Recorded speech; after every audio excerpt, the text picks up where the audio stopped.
नाटक पूरा होने से पहले ज्ञान स्नान और याद स्नान कर आत्मा से आयरन, कॉपर, सिल्वर की अलॉय को निकालकर गोल्डन एजेड बनते हुए ज्ञान चिंतन करते हुए सदैव खुश रहने की त्रिकालदर्शी परमपिता परमात्मा की हम आत्माओं के लिए आज की मुरली से शिक्षाएं।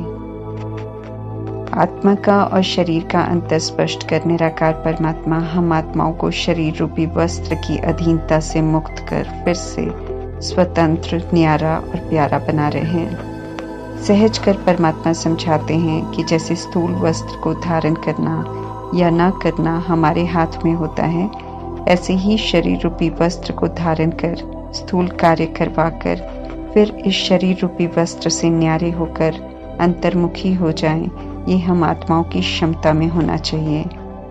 अवस्था ऐसी सहज योग की बनानी है, चलते फिरते ये अनुभव स्वाभाविक हो जाए कि शरीर और आत्मा दोनों अलग हैं, न्यारे हैं, डिटैच हैं। परमात्मा समझाते हैं कि जो इस तरह डिटैच रहने वाले बच्चे बनेंगे, उनके द्वारा अनेक आत्माओं को फरिश्ते रूप का और भविष्य राज्य मर्तबे का साक्षात्कार होगा। जब ऐसी सेवा होगी अंत में, तब सेवा का प्रभाव या असर लोगों पर पड़ेगा।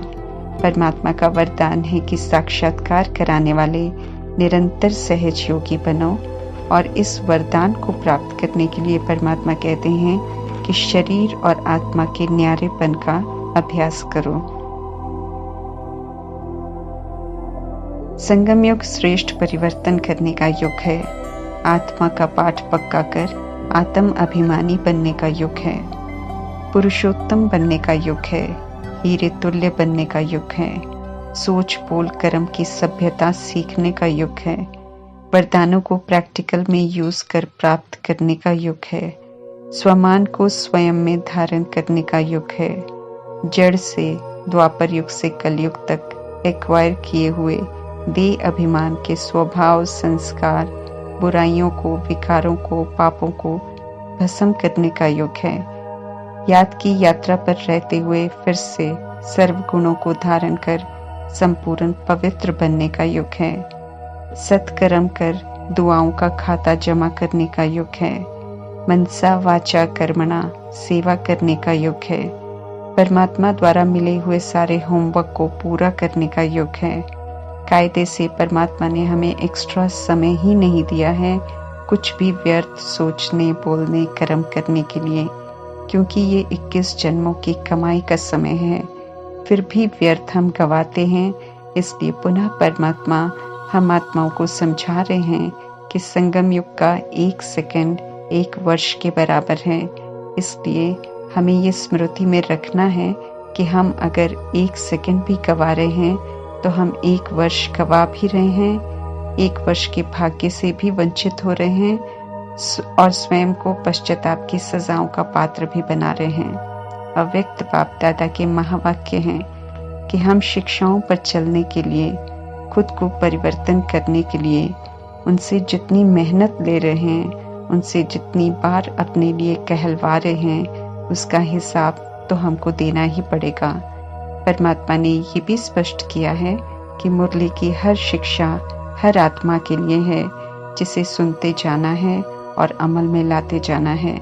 जैसे प्रजापिता ब्रह्मा और जगदम्बा सरस्वती ने पहले दिन से किया। उन्होंने 1 सेकंड भी व्यर्थ नहीं गवाया और 2500 वर्षों का पूरा वर्षा लिया। परमात्मा को पूरा राजी किया, उनके हर बोल का रिकॉर्ड रखा और तुरंत आज्ञा का पालन किया। हम आत्माओं के लिए भी उदाहरण बने हैं, ताकि हम भी परमात्मा की शिक्षाओं पर चलकर उनका पूरा रिकॉर्ड रखें। शरीर के भान और अभिमान ने विकारी बना दिया है और स्वयं के आकर्षण में बांध दिया है। आज गुमान हो गया है आत्मा को अपने शरीर का। परमात्मा ने समझ का नेत्र देकर समझाया कि विकारों के कारण शरीर तो गंदे हो गए हैं। अब के शरीरों की तुलना सतयुग के शरीरों से करके परमात्मा ने समझाया है कि पवित्र थे तो कैसे शरीर थे और अभी विकारी हैं तो कैसे बन गए हैं। विकारी शरीर है तो देखने वालों में काम, क्रोध, मोह, अहंकार, लोभ, ईर्ष्या, द्वेष, नफरत जैसे विकारों की जागृति होती है।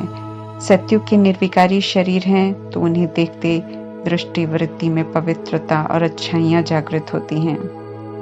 आत्मा मरती नहीं है, सृष्टि रूपी ड्रामा में फिर से पार्ट बजाएगी।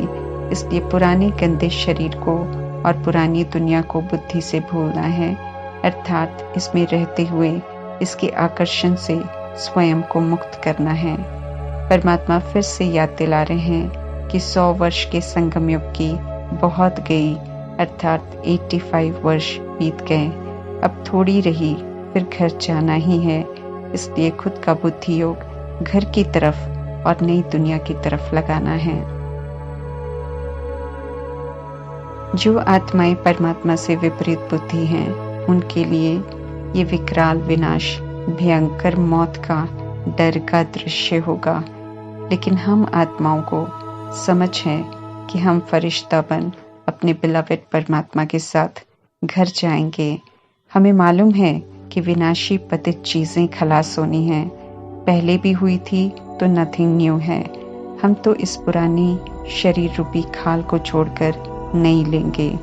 परमात्मा द्वारा मिला ज्ञान सारा दिन बुद्धि में याद आता रहे तो असीम खुशी भी रहेगी और स्थिति भी फर्स्ट क्लास बन जाएगी। कभी दुनिया पावन थी, अब पतित बन गई है। कभी भारत स्वर्ग था, अब नर्क बन गया है।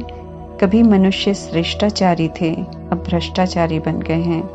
कभी थोड़े मनुष्य थे, आज करोड़ों हो गए हैं। ऐसी दुनिया को बदल फिर से पहले जैसा पावन स्वर्ग बनाने परमात्मा आए हैं।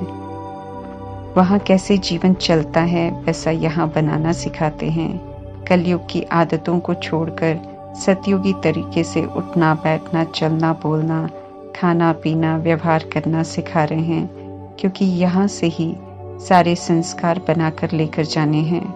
परमात्मा की श्रीमत सतयुगी संस्कार बनाने के लिए ही मिल रही है। परमात्मा का कहना मानते जाएंगे तो सतयुगी बनते जाएंगे। श्रीमत प्रमाण पुरुषार्थ करेंगे तो शिक्षाओं का रिकॉर्ड रखेंगे और खुश भी रहेंगे। रावण रूपी विकारी मत भ्रष्टाचारी बनाकर हम आत्माओं से राज्य छीन लेती है। अभी परमात्मा की श्रीमत से श्रेष्ठाचारी बनते जाएंगे तो रावण का भ्रष्टाचार जो बुद्धि में प्रवेश कर गया है वो समाप्त होता जाएगा। यहाँ कोई हिंसा से नहीं बल्कि अच्छाइयों को धारण कर अपना राज्य वापस लेना है। परमात्मा कहते हैं कि देही अभिमानी बनो तो अतीन्द्रिय सुख का अनुभव करेंगे। ये अनुभव करने का समय सिर्फ अभी संगम युग में है। प्रजापिता ब्रह्मा, जानकी दादी, कुलसार दादी और कुछ आत्माएं जो शुरू में यज्ञ में समर्पित हुए, वे सब संपन्न परिवार में से थे।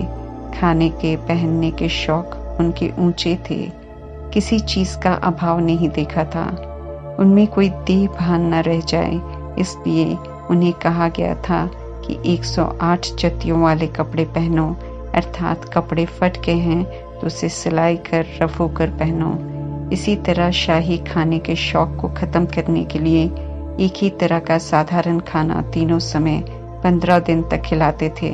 देह के अभिमान का नशा तोड़ने के लिए परमात्मा ने जैसा जैसा अभ्यास कराया शुरू किया आत्माओं को, उन्होंने किया और खुद को देह के भान से मुक्त किया। कभी कुछ यज्ञ का वेस्ट नहीं किया, पूरी वफादारी से अंत तक निभाया। हम आत्माओं को भी परमात्मा कहते हैं कि सादगी में रहो तो देह का अभिमान नहीं आएगा। देह भान और देह अभिमान के नशे को तोड़ने के लिए स्वयं से स्वयं ही बात कर समझाना है कि ये पुराना शरीर है, इसमें रहते हुए फर्स्ट क्लास पुरुषार्थ कर हमें पावन बनना है और नया फर्स्ट क्लास शरीर लेना है। सत्य ज्ञान को यथार्थ समझ हमें निर्भय बनना है, शरीर से डिटैच होना है। छीछी दुनिया को भूलना है, क्योंकि इसमें याद करने लायक अब कुछ नहीं है। कयामत के इस समय में मौत का बाजार खुल गया है, जो महाभारत युद्ध का या थर्ड वर्ल्ड वॉर का रूप लेगा। सभी ने आपस में हिसाब किताब चुकतू करने हैं और नाटक पूरा होना है। इस समय परमात्मा कहते हैं, नई दुनिया से बुद्धि का योग लगाकर आत्मा को नया बनाओ, अर्थात पावन सुंदर बनाओ तो सुंदर दुनिया में जाएंगे। परमात्मा जो सुना रहे हैं उसका विचार सागर मंथन भी करना है और साथ साथ उनकी बातों का चिंतन कर खुद को बहलाते भी रहना है और खुश भी रखना है। परमात्मा में लगाने को, मन परमात्मा में लगाने का, परमात्मा को याद करने का मन मना भव का जबरदस्त मंत्र औरों को भी सुनाने की सेवा करनी है। परमात्मा से अटूट संबंध रखते हुए पुरुषार्थ भी करना है, सेवा भी करनी है। गृहस्थ में रहते हुए भी गॉडली स्टूडेंट लाइफ को स्मृति में रखना है और पढ़ाई अच्छी रीति धारण करनी है। कोई कहीं भी रहते हुए ईश्वरीय पढ़ाई में आगे निकल ऊंच मर्तबा ले सकता है। ये मौका परमात्मा उन सभी बच्चों को देते हैं जो उन्हें गुप्त वेश में पहचान कर कोटों में कोई में भी कोई की लिस्ट में आ जाते हैं। भक्ति मार्ग में कहते हैं हम निर्गुण हैं, अब आप ही तरस करो, क्योंकि समझते हैं कि उनके तरस खाने से हम गुणवान बन जाएंगे। परंतु अब परमात्मा समझाते हैं कि वे तरस खाकर गुणवान नहीं बनाते हैं, बल्कि हर किसी को अपने ऊपर तरस और कृपा खुद ही करनी है। रियलाइज करना है कि हम पहले कितने दिव्य थे, अब क्या बन गए। अब फिर से श्रीमत पर चलकर पुरुषार्थ कर शाम से सुंदर बनना है। यहाँ परमात्मा की कृपा और आशीर्वाद उनका ज्ञान है जो परमात्मा रोज मुरली के माध्यम से देते हैं। उसे कितना यूज कर हम कितना अपने पर कृपा करते हैं वो हमारे ऊपर है। ज्ञान स्नान और याद के स्नान से आत्मा पर चढ़ी आयरन कॉपर की एलॉय को निकाल सकते हैं। इसलिए परमात्मा कहते हैं कि याद स्नान का और ज्ञान स्नान का नियम रखो। सेवा भी बहुत करनी है, क्योंकि परमात्मा का ये पैगाम विश्व की सर्व आत्माओं के पास जाएगा। ज्ञान की पॉइंट्स को अच्छी रीति धारण करना है ताकि उस धारणा से औरों को भी लाभ हो जाए। हम आत्माएं हैं, शरीर द्वारा हर कार्य करते हैं। परमात्मा से हम सब पढ़ रहे हैं। ये बुद्धि में निरंतर रखना, इसमें मेहनत है। इसलिए परमात्मा कहते हैं कि हम आत्माओं को मेहनत करनी चाहिए ताकि ये स्मृति नेचुरल बन जाए और हम सदा खुश रहें। अति इंद्रिय सुख का अनुभव करते हुए पढ़ाई अच्छी रीति पढ़कर धारण कर उनसे ऊंच मर्तबा लें। ओम शांति।